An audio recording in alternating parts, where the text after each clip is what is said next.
Hello, everyone. Just a reminder again, this disclaimer that this session is being recorded. We, the Student Veterans of America at Fordham, utilize these recordings to help inform the rest of our veterans, try and get more veterans involved in the information. So this is going to be published on all of our platforms, whether it's through our newsletter, email, and social media. So if you don't want to have your face shown throughout these video sessions, please just keep your camera off, and we'll respect your privacy in that way. Other than that, I'm going to transfer this over to Tom to go ahead and kick off the program. Thank you, Matthias. I am queuing up now the first slide. Are you able to see the Edge4Vets first slide? Yes. Okay, welcome everybody. I'm Tom Murphy, Director of the Human Resiliency Institute at Fordham. We offer the Edge4Vets program, and welcome today to the online Edge4Vets program. As you know, by taking the program online, you get the full Edge4Vets curriculum, and we offer the online system in 3 parts that we call 1, 2, 3 Zoom. Zoom session number 1 is the orientation that you attended last week, where we explain what the online program is, the benefits that you get from taking Edge4Vets, how to use the online course, et cetera, to create your plan for success. And today is what we call Zoom 2, which is a chance for anybody who wants roll up the sleeve support to be able to build their plan for success. That's what we're going to do today. We're going to be here for an hour, and I'm going to take you through the 4 components in the plan for success. We've got some of our mentors with us today, any vets who have some tips on how it's working for them, or any vets who have questions on how creating a statement works. This is the chance to do that. And then Zoom 3, part 3 will be once you complete your plan for success, that you can have a couple weeks to do that on your own, at your own pace. Then you'll send that to us. We're going to share that with the HR reps at our partner companies and come back for Zoom session 3, where we'll give vets and mentors a chance to discuss how the vets statements of strengths for the military expressed in their plan can match up to job opportunities at our companies. So again, the Edge4Vets system has 3 parts: Zoom 1, 2, 3, and this is part 2, the section on support for creating a plan for success. So you see up at the top, goal. What we're going to do is support you. And let me explain a little bit about the word support, what I mean by that. The whole purpose of Edge4Vets is to help veterans do what business leaders say you need to do most in order to be successful to land a job. And that is to translate your strengths from the military into tools for civilian success. And the plan for success that we give you in the online course takes you through that process of creating a plan. And that plan has 4 components to it, 4 statements. So the agenda today is we're going to take each of those 4 statements one at a time and give vets a chance to talk about how their answers in each of those 4 areas. And you see below, get support from mentors. We've got some mentors who've been through the process with us, have supported vets in the past, and can be invaluable to you as you create the statements.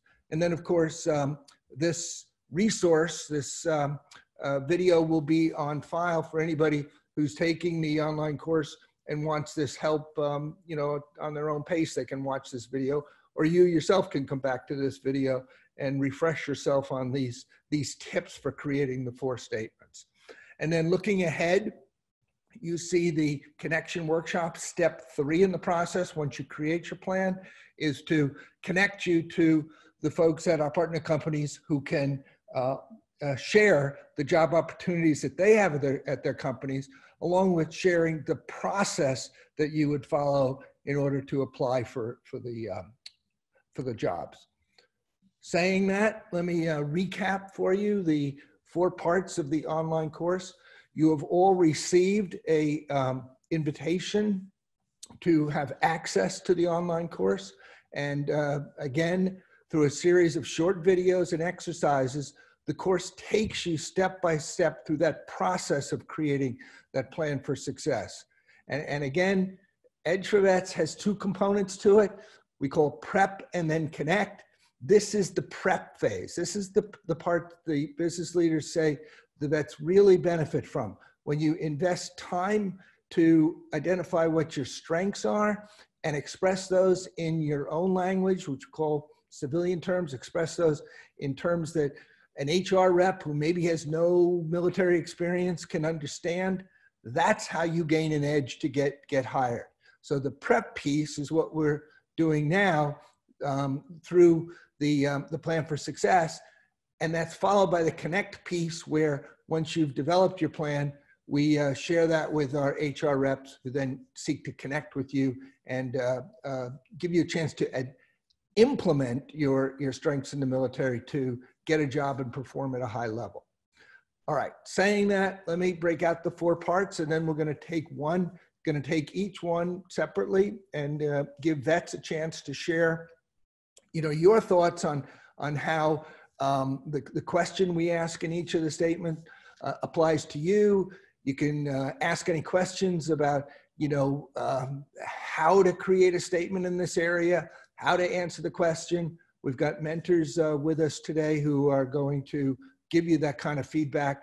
And like I say, we'll go through each of these 4, and here they are. Starting with a vision statement. This is the first component of the plan for success.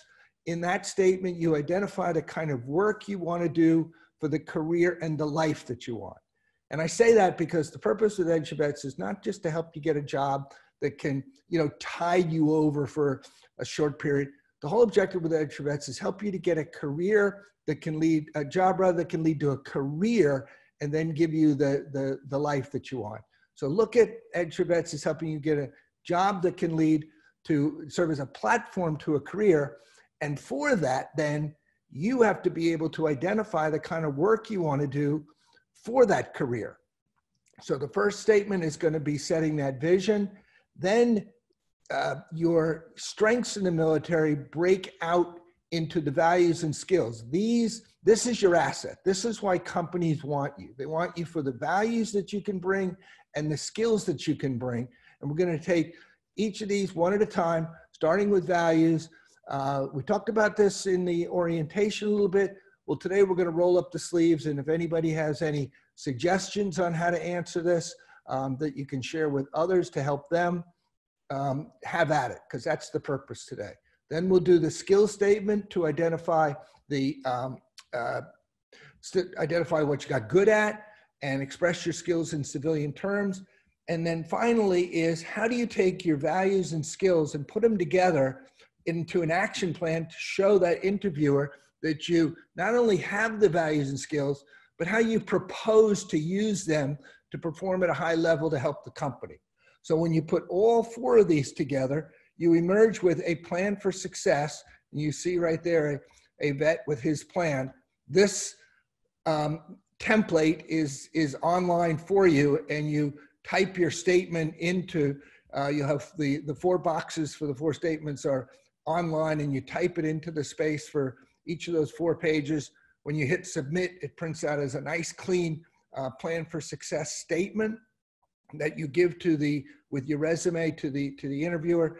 And it's that combination of a plan for success that expresses your strengths and your vision and your action plan in your own language that combines with your resume to give you the edge. Saying that, let's focus today then on using the bulk of our time to roll up the sleeves and take each of these statements and get feedback from you vets as to what's working for you, what help might you need, or what thoughts can you offer on how to create a statement in each of these areas. So let's start with number 1. And I think we've got vets and we've got mentors. Let's take a second on our mentor side. I know we've got Pat Curran, who's with Pfizer. Pat, you want to just say a quick hello? If I'm not mistaken, Pat's there.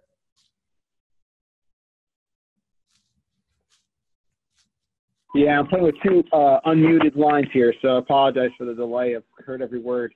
My name is Pat Curran. I'm from Pfizer, graduated from West Point in 1997, served 5 years, mostly the 10th Mountain Division in the U.S. Army, and been in various places at Pfizer. Currently, I'm a Senior Director, Chief of Staff for one of the divisions at Pfizer, and also the head of the Veterans in Pfizer organization. Thanks for the opportunity to be here today. Great, thanks, Pat. And Jimmy Galvin, I know, was with Deutsche Bank at one point when you first started with us, and you got your own company now. Just say a word of hello, Jimmy, so folks can see who you are. Thank you, Tom. Hey, everybody. My name is Jimmy Gavelin. As Tom mentioned, I met Tom back around 2012 when I was at Deutsche.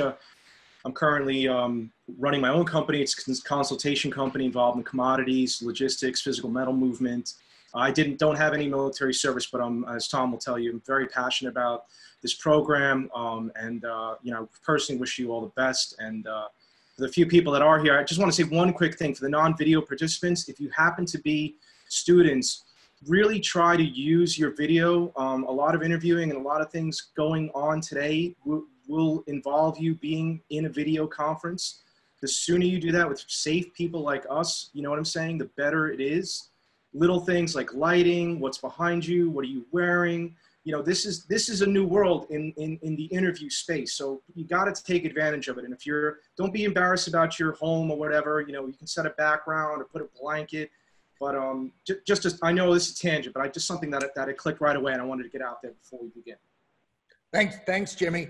And did I see Bobby Lopez here? Bobby is with Macquarie, and actually was one of our vets in Edge4Vets, I think about a season or two ago, and got hired by Macquarie from the program. Is Bobby there? Or yes, I am here. Hello, Bobby. Just say a quick hello, and again, thank you for being with us to offer support to any of the vets who might need it. All right. Well, thank you for having me. Yeah. Hello, everyone. I mean, in regards to this program, I've first connected with Edge4Vets probably 3 years ago, actually. And it was prior to actually going for my bachelor's at Baruch. And attending these workshops actually helped me a lot by being able to interpret all the things that I've accomplished or learned while in the military. Sorry, little tongue tied here. So I advise that you take whatever you learn from here and you can continue on, because this is something that is just consistent practice. And that's what I have for now. Bobby, let me just, say thank you to you for, coming back to Edge4Vets. You got hired by Macquarie from the program, and now you're giving back. So thank you for that. Thank you to Pat, Jimmy, other mentors. Let's dive in right now, because I want to use the bulk of the time today in a real roll up the sleeves way, go through each of the 4 statements, and vets, give you a chance to, share how you've had a week now working on the online program. Share thoughts you have on how you might answer this, and mentors, we're going to give you a chance to chip in and provide any feedback and support. So let me start with the vision statement.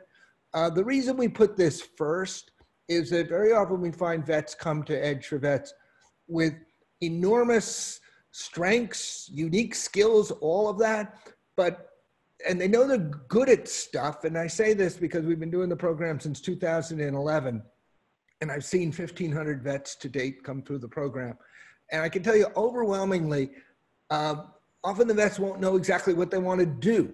They know they're good, they want to work hard, but they don't know exactly where they want to target or aim themselves. So the vision statement gives you a chance to get that kind of focus, that kind of clarity on the work you want to do. So let me open it to any vet who wants to share your thoughts on this. The question is, what work would you like to do for the career and life that you'd like? And the hint we offer is go to the duties, no matter what your MOS was, go to the duties that you had in the military and talk about something that you enjoyed in carrying those out, because that can be your tip to your passion and can lead you to looking for work that then in turn can give you a chance to pick up on that which you enjoyed. So any vet want to share with us your thoughts on a vision statement, the kind of work that you would like to do for the career that you would like?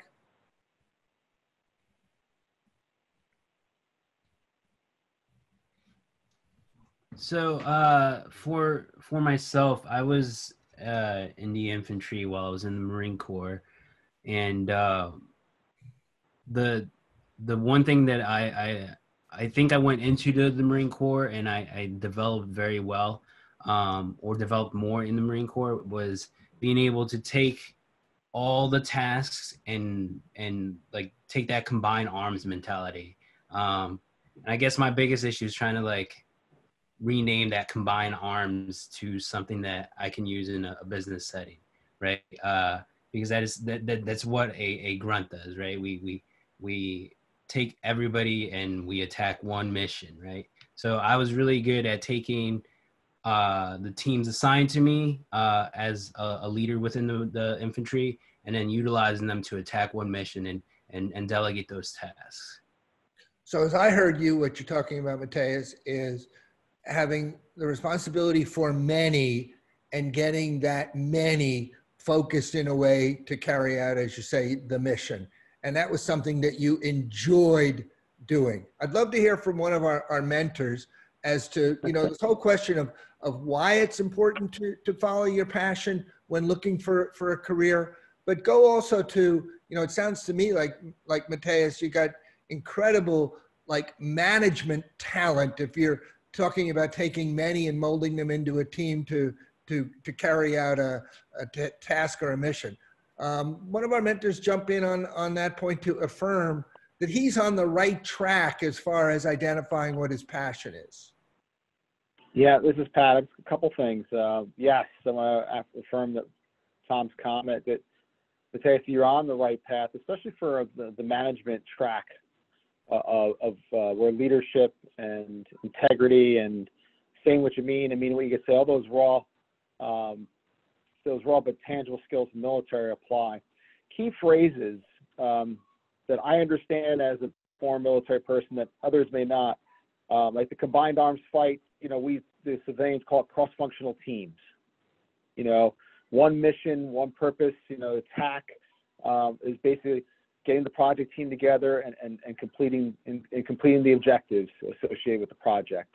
So all it is, it's really the lexicon in what you stated to show that management perspective, but you have the thinking. Now you just need to consider the translation. So I'm sure there's a lot more we could talk about, but those are the major points that clearly you're more than infantry. We talked about and expressed this on the last call. You're more than your number one job to transition to is not a police officer. You know, there's so much more that's going on between the ears that you have much more to give. So great job. Yeah, and let me just say on that, Mateus, when you do your vision statement, you know, really nail that point about taking many and focusing them into operating as one or operating as a unit to accomplish a task. And state that, and then say that's the kind of work that you want to do. Because I mean, I don't want to put words in your mouth, but that's what I'm hearing. That's what you enjoyed about being in the Marines, that ability. Pat called it leadership. And what it is taking many and getting them to focus and put that down as your passion that you want to do, and put it right up front so that when you go into an interview, an HR person is going to have very acute antenna to pick up on that point that, many into one. Yeah, this is what our company needs. And they will then like work with you to identify jobs that can fit that passion. You see what I mean by vision statement? So, you know, Pat's exactly on the right track with that.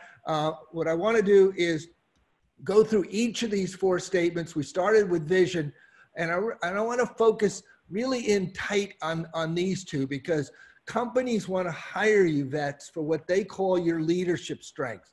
But leadership strengths for us is too vague. So we break your asset, your leadership strengths, into the values you developed and the skills that you develop. Then we'll do an action plan. But I want to focus next on the values and skills, starting with your values. We talked about this a little bit in the orientation session, but I want to revisit it here and give anybody who's maybe struggling with it or has any questions about how to craft a value statement.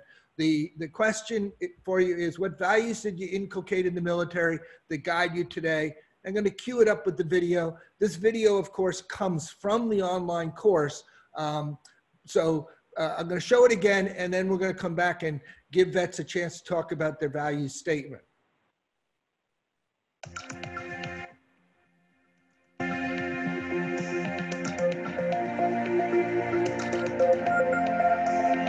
You don't have to be a military veteran to possess strong values, but chances are, because you served in the Marines, Army, Navy, Air Force, or Coast Guard, your values run deep.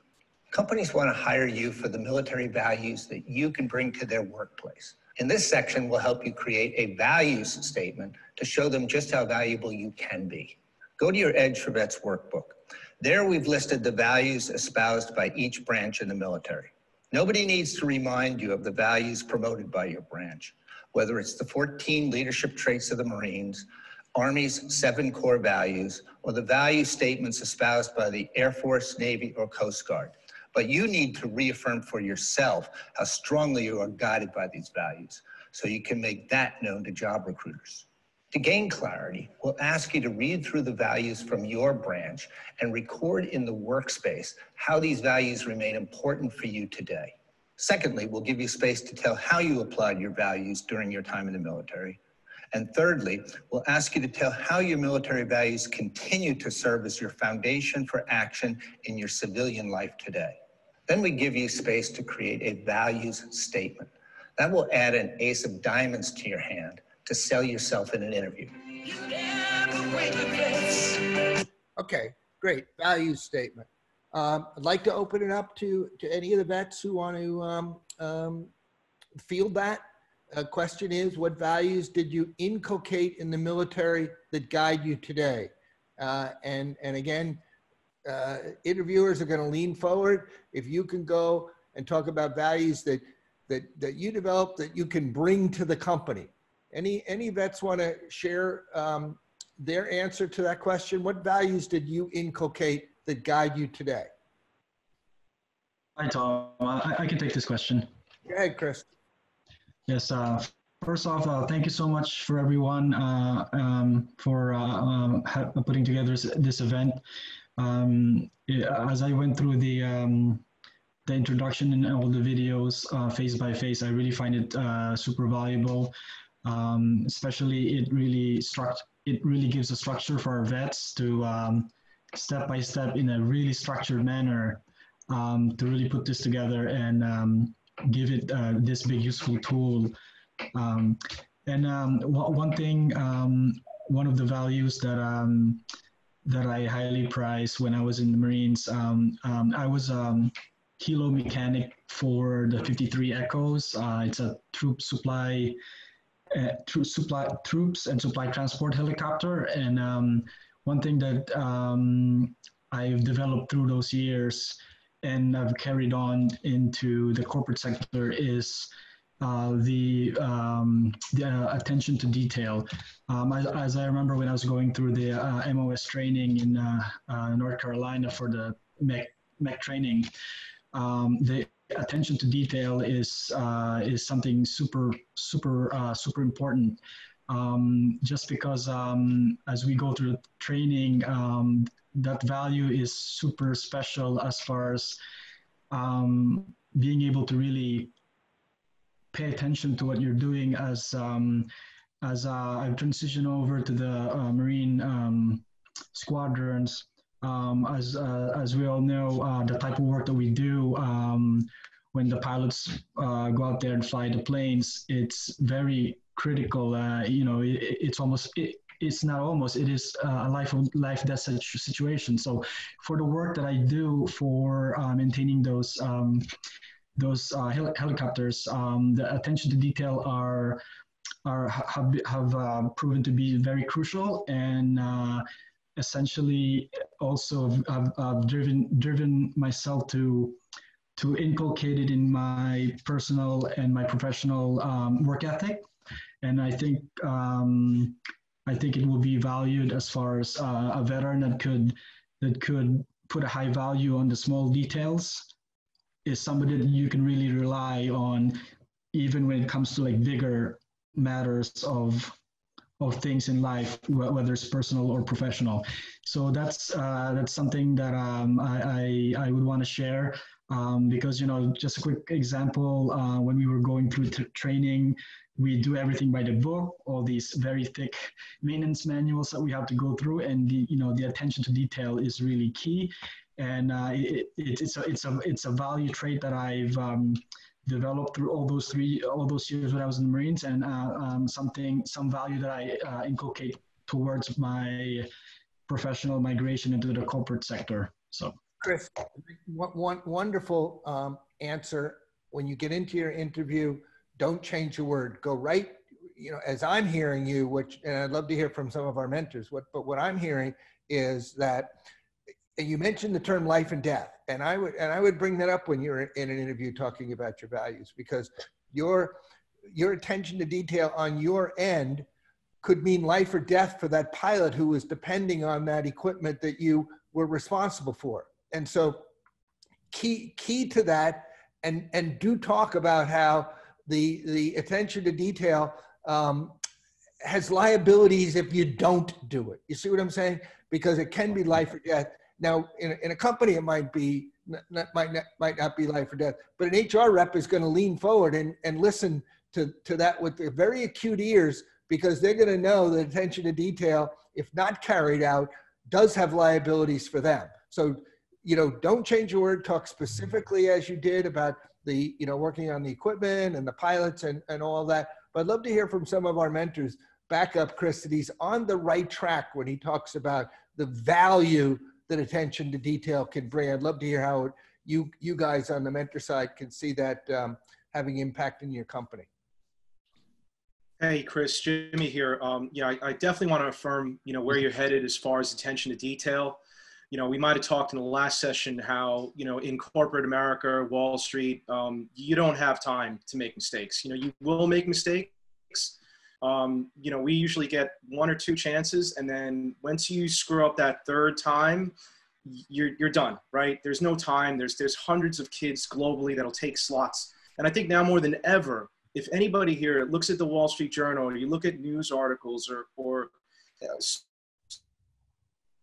stories, anything, there's always errors in the articles. You know, whether it's a wrong verb, or if we text somebody, the words are completed, like we're losing touch of how to communicate effectively. And if you have attention to detail, you will be able to write well. And these are qualities that I think they're mission critical for any.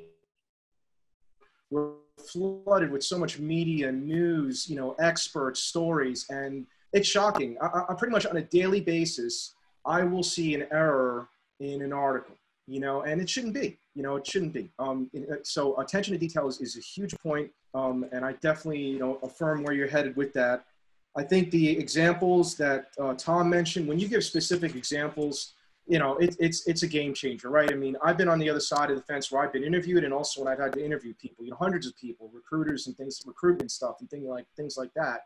And I'll tell you, after a while, you know, us business people, we're pretty boring. You know, we don't have much to add. But, you know, you hear a story about helicopters, you know, or pricey equipment or paratrooper missions, that's going to differentiate yourself. And that's the thing that I talk about a lot in these sessions.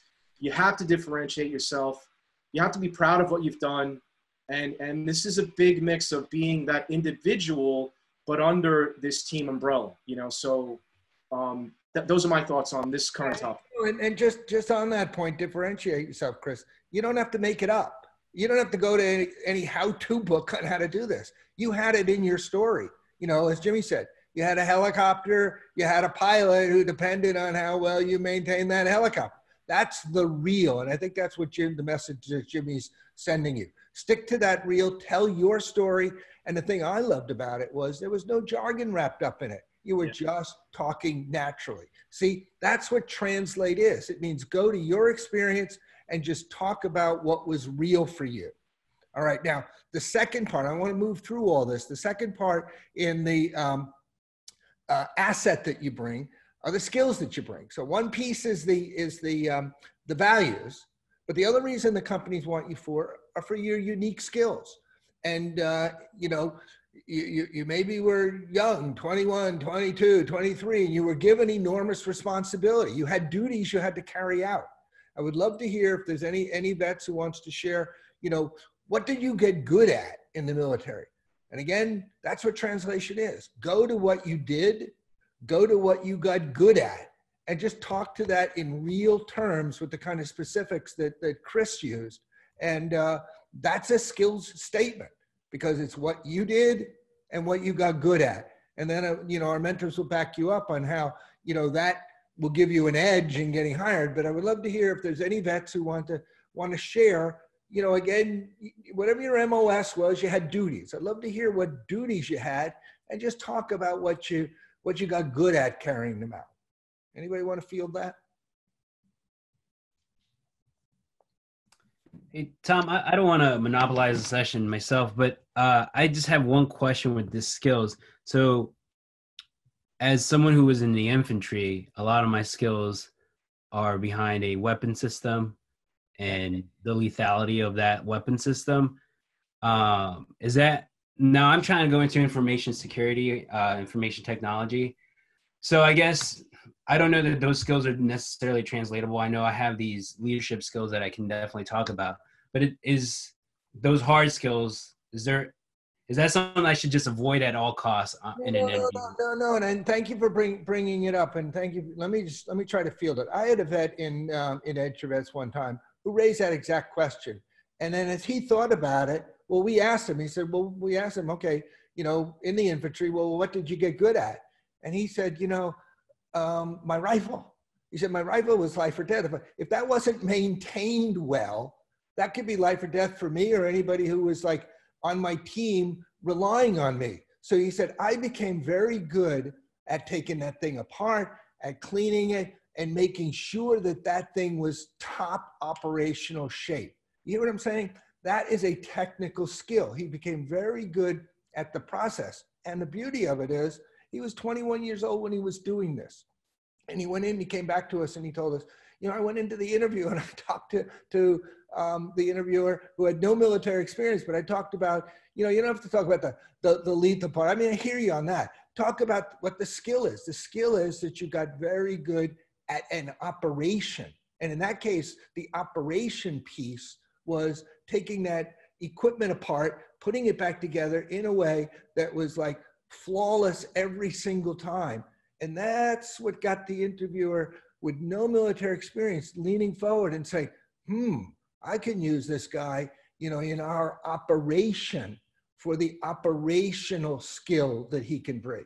You hear what I'm saying? And what you want to go to, Mateus, is, and again, I'd love to, you know, any mentor want to back me up on this, but what you want to go to is what did you get good at, you know, carrying out the duty. In the beginning with the vision statement, we talked about what did you do and what did you enjoy doing? You know, in your case, it was the taking many and molding them into one for a mission. That's great. That goes to your passion. But now, and let me go also back to your vision statement, or what you didn't just spin it a little bit and look at it in terms of what you got good at. The same thing when you took many and you molded them into one, you got good probably at communications. You got good at reading, even, you know, you're in the infantry, you got people from many different backgrounds, and you had to take those folks with many different personality types and mold them into a single unit to accomplish the mission.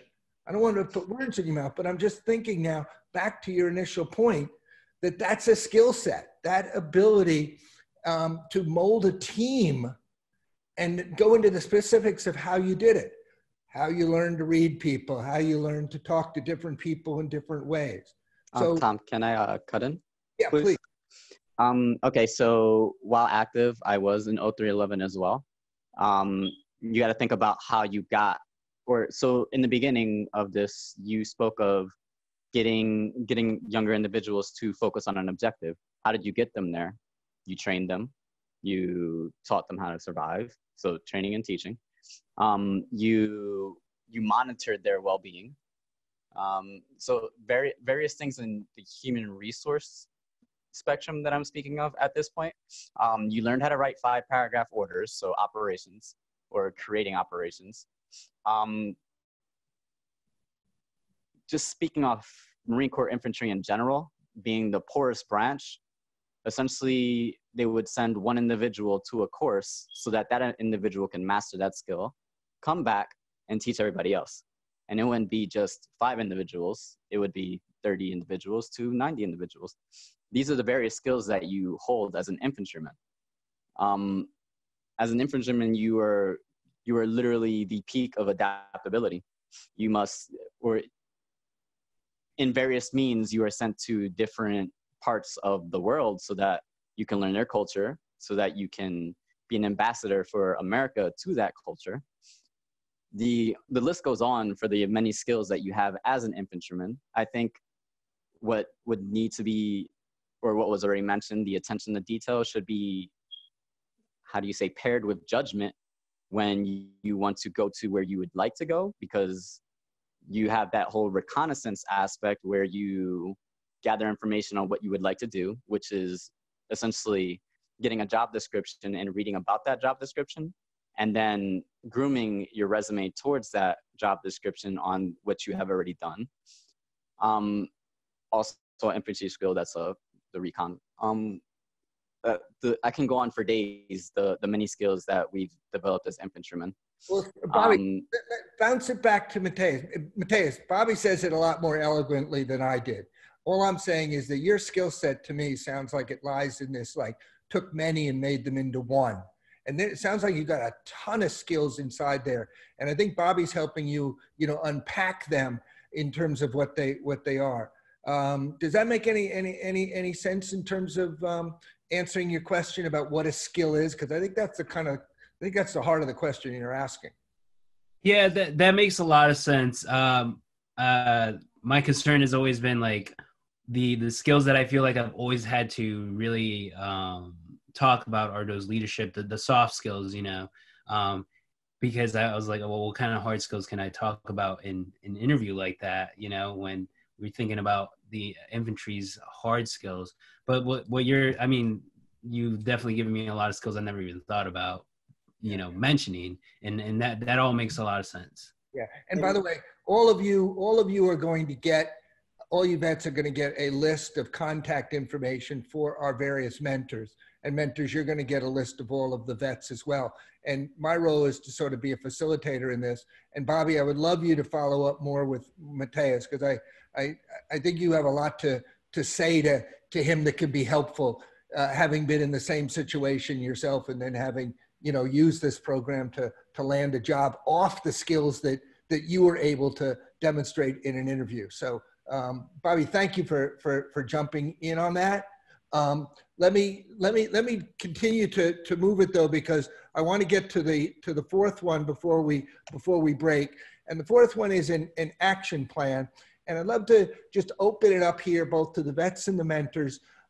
Vets, what you need to do is recognize that you have this asset. Mateus, I think you're onto it, to going in and digging in deeper and finding out you have a wealth of skill sets within your experience. You've got, all of you, a wealth of value in your values. And if you can combine your values and your understanding of what you did and got good at in a way that then can go into an interview, you go into an interview and you tell that interviewer how you're going to use, see, it all comes down to action. How are you going to use your values and skills? So step one is identify them, and that's what you do with each of these statements. Then you want to talk about how you're going to use them, action. How are you going to use them to help the company? And I would love to hear, you know, any mentors who want to jump in and back me up, that's what you need to do when you go into an interview. Step one, get clarity on what your asset is. You know, really dig down on this value statement, study it, write a great statement, dig in on your skills, what they are, write a good skill statement, and then practice going in and, you know, even get in front of the mirror if you want, and describing how you're going to use those values and skills to perform at a high level. Let me back out, Jimmy. I see you got your hand up. Take it from here and underscore for the vets that that's what they need to do. Identify and then be able to put those values and skills into an action proposal. Great. Yeah, it's certainly things that stood out for me are, you know, looking at the slide, you know, what does your company value? So what I value, and I think a lot, I speak for professionals in the industry, is a chain of command. It's a big issue, right? You know, one of the deadliest things you can do in a corporate interview or in the work setting is to breach that chain of command, assuming it's not a whistleblower situation. And then there's adaptability, being able to adapt. You know, thinking about you specifically, Matthias, you know, this weapon system and this lethality, I mean, you just got to change the screen. You know what I mean? Instead of an actual, you know, soldier that you're fighting against, an enemy, the enemy is cyberspace, you know, and information tech, right? It's being phishing, it's penetrating, it's losing information. Now more than ever, in my opinion, there is a war going on. I mean, it's a war for information. Now more than ever, it's available, it's portable, but it's also susceptible for attack. So there's a lot, many similarities of what you're looking at, what you want to do, the values and the skills that you have that, you know, with any job, any interview. I'm not, like I said, I'm not a military person, but I can't imagine a military person going to an interview and not being prepared. What does that mean? Know the company, know who you're speaking to, know what you want to say, make sure it's relevant. Did you check the news in the morning? Was there a major event? These are so many little things that you, as a military person, I would imagine, have in your head, right? You know, I mean, you're going to die if you make a mistake, frankly. So, you know, you need that kind of aggression, if you will, controlled aggression, when you tackle this thing. And it's going to come out as you being confident, being enthusiastic, most importantly, being informed. You know, I have two daughters. I've got a teenage girl, and you know, they think they're intelligent, right? And there's a difference between being intelligent and having access to information. We have access to information right now, and people are misinterpreting that as actually being intelligent and being able to process and digest. And that's what I think is going to be somebody like you, you know, given your background, weapon systems. I can look up a weapon system online, right? You can learn how to make bombs online. It doesn't mean that I have the knowledge and I understand, right? And the fact that you've already proven yourself, and that's a big thing, Tom, and we talk about a lot. All of the vets are proven assets. You know, you've battled in life and death. You know, there's nothing more extreme. No one has been more tested. You know, financially, just myself setting up my own business, I came from an old company that went bankrupt. So you could say a financial death. And I got to tell you, it was horrifying. Money lost, reputation stained. You know, having to travel and rebuild. I mean, and this is stuff that I'm doing at 45 years old. But again, what are your choices? You know, what is your choice as a military person? To like pack it in and walk away? Never, right? And that's the attitude you need, I think, more than ever in this corporate world. You know, be proud of who you are, have confidence in your skills. You know, treat this as a life and death situation. And I think what Jimmy's telling you, vets, is that you know, you're coming with an asset. You've got values. We touched a little bit on those. You've got skills. We touched a little bit on those. Matthias, your job is going to be to go and really give some deep thought to like how great your skills are and how deep they are, because they are deep. But you have them. That's what Jimmy's telling you. Pat, I'd love to hear you, because you speak well to this. Talk on this. Okay, now, you know, yes, you have values, you have skills that companies want. How are you going to put those into action to help the company succeed? Probably, Pat, it starts with all of our vets identifying a company they want to work for, and then going online and researching that company to see what that company needs. And then you can understand fully well what that company needs. And by the way, just a tip, When you go to a company's website, vets, you'll see a thing called press on their website. What this means is like the latest news. You should go to that press tab and read the latest press releases, because that's going to tell you the business the company's in and what they need. And then what you want to do is take your values and skills and target those toward how you're going to use your values and skills to help that company meet its need. But I'm just teeing it up for you, Pat, because you've spoken eloquently on this in the past. You want to pick it up from there and just underscore this importance about action? Yeah, sure. No, thank you. You know, the previous steps of vision, the overall vision skill sets, that's about you doing the self-inventory. But this is now, you know, the action statement, this is where you go after the goal. And you have number one mission that you have to accomplish. And through all that research that Tom talked about, that passion and that experience that Jimmy had talked about, you got to convince the person that you're the one to solve my problem. How do you do that, right? So that's the number one goal. You have to convince them that you are the one to solve my problem, right? That's always that's the most fundamental aspect of the interview that you never ever lose sight on. That's the center of mass. That's the center of gravity, if we're talking in our military terms. That's how you win, because there's no second place, right? And when you want the job. So, knowing your values and your skills and be able to look at that job description and, what skills you have, well, as a 240 Bravo, master trainer, but it's so much more than the weapon system. Let me explain to you what's behind all that and why I think I'm here that and solve your problem. Use better language than that, but and then you talk about the job description and connect the skill, connect the value to the job description. You got to go to that tactical detail in the moment that's very fluid and very much conversational, reading the body language, making sure they understand. And, there's no perfect way to try to talk to someone from the company that's safe, like myself, who's a veteran. Use your LinkedIn, have that safe conversation, make sure you test your ideas out, and then go in for the win. But you have to go in for the win. It's not just describing yourself and I'm a great American and America owes me because I'm a great American, I serve my country. That is not the proper orientation. That's not the full orientation. So remember, I mentioned this last time. If you haven't written it down already, the acronym is called STAR.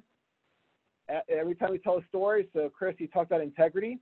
You could talk about or attention to detail. Attention to detail is my value. Let me just tell you a quick story of how that integrity or how that skill comes in action or that value comes in action. Here was a situation. My job is support pilots, so forth. The tasks that were required of me every day were this. The actions I took were these, and the actions others took, and I had to make sure we all pulled the rope in the same direction. And the result every day was success. Like, that's my value in action. And it's a STAR framework that gets you concise. And I'll tell you right now, as a business professional, I'm sure Jimmy would agree, when you're clear, concise, compelling, you got my attention. You're 95% really there. The great thing about this is we could go on probably for hours on this thing.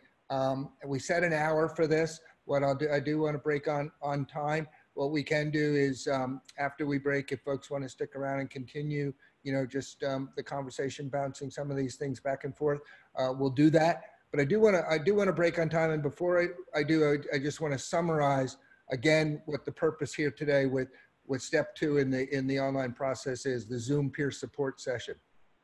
You've got a plan for success digitally. It was mailed to you. You have access to it. You've got 30 days at your own pace to go through and create your plan. Well, how do you do that? You watch the videos and then you answer each of these 4 questions in the space provided on the plan. You create a vision statement, a value statement, a skills statement, and then as Pat says, you got to put it into action. You want to do research on the company that you want to target, find out what their need is, and then as Pat says, take your values and skills and tell a personal story about how you develop those, and then in that interview culminate by saying, this is how I can use these values and skills to help, and Pat was great pointing his finger, I can help you by doing X, Y, and Z. That's your action statement. So the beauty of this plan for success is it crystallizes in your own words what you can bring to a company. And even if the HR person has no military experience, they're going to lean forward on you. And let me just summarize the step 3 in this. We did the orientation, Zoom 1, the peer support today, Zoom 2. Step 3, Zoom 3 is going to be the connection. And I'm going to ask you vets to submit to me. Well, you do it online, actually. When you finish, you hit submit and it'll print out your plan for success. Do that by May 10th and submit that to, and then send a resume to us as well. We'll be sending you a reminder and the process for following those steps. But we're going to take your plan for success and your resume on May 10th, and then we're going to give it to the companies to look at for a couple of days before the May 15th session. And I'm going to ask the companies to give us their current job openings and info on how you apply to them. Give me that by May 10th so I can share that with our vets. Our role is to play that middle person between the employers on one side and the vets on the other and get you connected. But before the connection, you got to do the prep. And the prep is you got to make that plan for success. And again, people ask me, well, how much time does it take to make a plan for success? I say, ball's in your court. You could do it, you know, in a couple hours on a weekend, or you can spend more time with it. The more time you put into crafting those 4 statements, the greater clarity you get on your strengths in those 4 areas, the more accomplished you're going to be when you go, as Pat says, into an interview where the full goal is to get somebody to say yes to you. You want them to say yes so that you can get on a pathway for your vision. So if you get clarity on where you want to aim and you identify companies that fit that bill and you research them, then you go to your asset, your values and skills, and cap that with an action plan about how you're going to use them. And then you go into the interview. You're going to get somebody who has no military experience to lean forward. And as Pat said, they're going to take you. Why? Because you've distinguished yourself. So we've completed the hour session today. Anybody who needs to leave, that's fine. But I'm just going to, you know, open it up now. If there's anybody who has any comments or any questions, we'll use this time to network.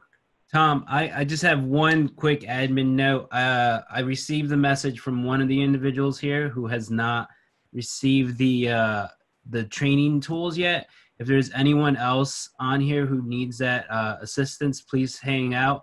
If you're watching this on YouTube later and you haven't received these tools, please email my team at veterans. That's veterans as in the plural sense of the word. So it's veterans@fordham.edu, and we will make sure that we get you connected to the right people. But if you're currently in this session, please stick around and we'll help you get the right materials.